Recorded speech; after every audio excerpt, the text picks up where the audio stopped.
जादुई कारवां का रहस्य एक छोटे से गांव में, जहां हर सुबह सूरज की किरणें खिलखिलाती थीं, एक लड़का था जिसका नाम आर्यन था।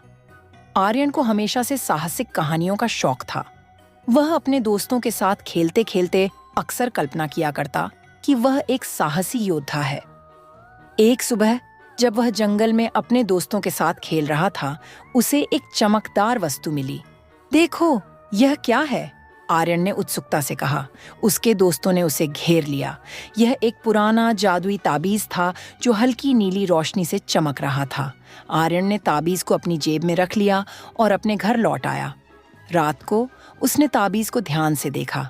अचानक ताबीज ने एक चमकदार प्रकाश छोड़ दिया और आर्यन को एक अद्भुत दुनिया में खींच लिया। वहां उसे जादुई जीव, रंग बिरंगे पेड़ और रहस्यमय पहाड़ दिखाई दिए।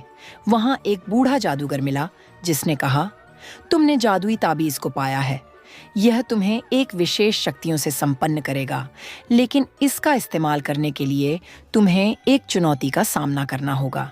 जादूगर ने बताया कि एक बुरे जादूगर, जिनका नाम जोलतार है, ने इस जादुई दुनिया को अपने अधीन कर लिया है। आर्यन को जोलतार का सामना करना होगा और उसकी शक्तियों को समाप्त करना होगा। आर्यन ने साहस दिखाते हुए कहा, मैं इसे करने के लिए तैयार हूं। जादूगर ने आर्यन को एक जादुई तलवार दी और कहा, यह तलवार तुम्हें जोलतार के खिलाफ लड़ने में मदद करेगी। आर्यन ने धन्यवाद कहा और अपनी यात्रा पर निकल पड़ा। आर्यन ने कई दिनों की यात्रा के बाद जोलतार के किले तक पहुंच गया। किला बहुत बड़ा और डरावना था। आर्यन ने किले के दरवाजे पर दस्तक दी। दरवाजा खुला और जोलतार सामने आया। तुम कौन हो, छोटे योद्धा? जोलतार ने घमंड से पूछा। आर्यन ने साहसिकता से कहा, मैं तुम्हारे अत्याचारों को समाप्त करने आया हूं। जोलतार ने हंसते हुए कहा, तुम एक छोटे बच्चे हो, मुझे हरा नहीं सकते। और उसने जादुई शक्तियों से आर्यन पर हमला किया। आर्यन ने अपनी तलवार से जोलतार के जादू को काटने की कोशिश की, लेकिन जोलतार की शक्तियां बहुत मजबूत थीं। आर्यन ने ताबीज को ध्यान से देखा और उसमें से निकलती रोशनी को महसूस किया। वह जान गया कि उसे अपनी शक्ति को एकजुट करना होगा। उसने ताबीज को पकड़कर एक शक्तिशाली जादू का उच्चारण किया। ताबीज ने आर्यन को एक नई शक्ति दी। आर्यन की तलवार चमकने लगी और उसने जोलतार के जादू को अपने सामने रोक लिया। एक जबरदस्त लड़ाई शुरू हुई। आर्यन और जोलतार दोनों ने अपनी पूरी ताकत से एक दूसरे पर वार किए। आर्यन ने जोलतार के जादू को धीरे धीरे खत्म किया और एक अंतिम वार से जोलतार को हरा दिया। जोलतार ने चिल्लाते हुए कहा, यह असंभव है, और वह एक काले धुएं में बदल गया। आर्यन ने जीत हासिल की और जादूगर ने उसे बुलाया।